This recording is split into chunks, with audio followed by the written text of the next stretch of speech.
لیکن اس کے اوپر جس طرح میں نے کہا کہ نواز شریف کو تحفظات ہیں، لیکن نواز شریف خاموش ہو گئے ہیں کیونکہ وہ چاہتے ہیں جی سسٹم جو ہے وہ چلے۔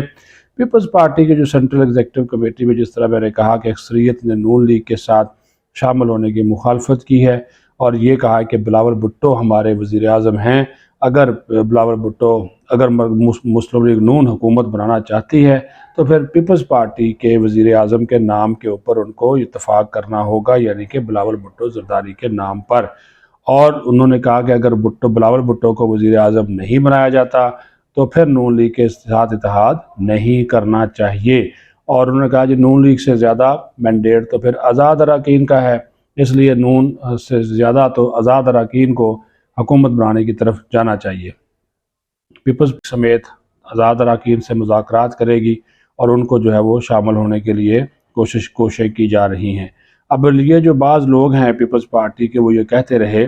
کہ نون لیگ نے 2013 سے لے کر 2018 تک پیپلز پارٹی کو انتقام کا نشانہ بنایا، اور پنجاب میں تو نون لیگ نے ہر دور میں جو ہے وہ پیپلز پارٹی کو نقصان پہنچایا ہے، اور حالیہ انتخابات میں بھی پنجاب میں پیپلز پارٹی کے ووٹوں پر ڈاکہ ڈالا گیا۔ اس حوالے سے وہ انہوں نے نگران وزیر اعلیٰ محسن نقوی پر بھی تنقید کی اور کہا کہ ایسے ایسے امیدوار جیت گئے جو کہ کسی دوڑ میں شامل ہی نہیں تھے۔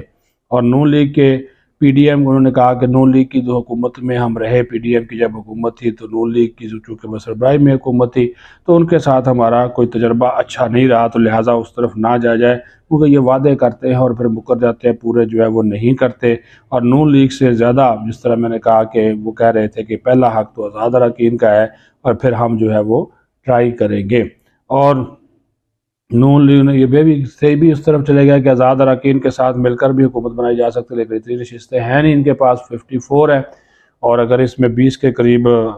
خواتین کی اور اقلیتوں کی نشستیں بھی ڈال لیں تو یہ تعداد 74 بنتی ہے، جو کہ ناکافی اور اتنے آزاد ہے نہیں۔ اگر یہ آزاد کے ساتھ حکومت بنائیں گے تو ان کو پھر جو ہے وہ تحریک انصاف کے حمایت یافتہ آزاد اراکین کے ساتھ جانا ہوگا، اور عمران خان نے واضح طور پر کہا ہے کہ ہر ایک جماعت سے بات ہو سکتی ہے لیکن پیپلز پارٹی، نون لیگ اور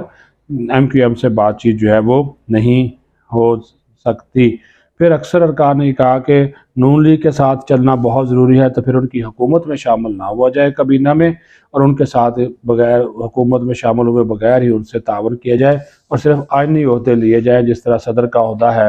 جس طرح چیئرمین سینٹ کا عہدہ ہے، اسپیکر قومی اسمبلی کا عہدہ ہے، کہ یہ عہدے لے لیے جائیں اور کابینہ میں ان کی شامل نہ ہو جائے تاکہ ان کی جو پرفارمنس ہے اس کے اوپر ہم تنقید کر سکیں اور کل کو ملبہ ہمارے اوپر جو ہے وہ نہ آئے۔ تو ابھی ایک میں جاتے جاتے آپ کو بتا دوں کہ جس طرح عمران خان نے نامزد کر دیا علی امین گنڈا پور کو وزیر اعلیٰ خیبر پختونخوا، تو ظاہر ہے مرکز میں پھر حکومت اگر اتحادیوں کی ہوتی ہے یا پی ڈی ایم 2 بنتی ہے تو یہ تو پھڈا جو ہے وہ شروع ہو جائے گا، تو یہ لگتا ہے کہ بیل منڈے چڑھنے والی نہیں ہے، کیونکہ بہت سے تحفظات اور خدشات کا جو اظہار ہے وہ کیا جا رہا ہے، اور یہ صورتحال ایسی دکھائی دیتی ہے کہ معاملات جو ہیں وہ کسی اور طرف جاتے ہوئے دکھائی دے رہے ہیں۔ لیکن فی الحال علی امین گنڈا پور کے حوالے سے عمران خان نے کہا کہ وہ بہترین چوائس ہیں، اور ابھی انہوں نے کہا جی میں نے سوچا نہیں کہ میں نے وزیر اعظم کس کو نامزد کرنا ہے، لیکن انہوں نے ساتھ ہی ساتھ کہا کہ تاریخ کی بدترین دھاندلی ہوئی ہے۔ پھر انہوں نے کہا کہ میں بنی گالہ شفٹ نہیں ہو رہا بلکہ یہاں پر تو بشرا بی بی کو بھی لایا جا رہا ہے۔ پھر انہوں نے کہا کہ یہ نون لیگ والے اور پیپلز پارٹی والے منی لانڈرر ہیں، اور انہوں نے کہا کہ جب رزلٹ آ رہے تھے اور نواز شریف نے پریس کانفرنس کا ارادہ ملتوی کر دیا تو میں سمجھ گیا تھا کہ ہم الیکشن جیت گئے ہیں۔ تو کافی سارے جو معاملات تھے اس کے اوپر عمران خان نے گفتگو کی ہے۔ اب دیکھتے ہیں کہ پی ڈی ایم 2 حکومت بنتی ہے یا نہیں بنتی ہے، کیونکہ خورشید شاہ نے جاتے جاتے ایک بات کی ہے، انہوں نے کہا جی نواز شریف کو وزیر اعظم نہیں بننا چاہیے، یا تو شہباز شریف کو آگے آنا چاہیے یا پھر ایاز صادق کو آنا چاہیے۔ یہ بیان خورشید شاہ نے ایسے نہیں دیا، اس کے پیچھے بھی بہت سی وجوہات ہیں۔ اپنا خیال رکھیں، بہت شکریہ۔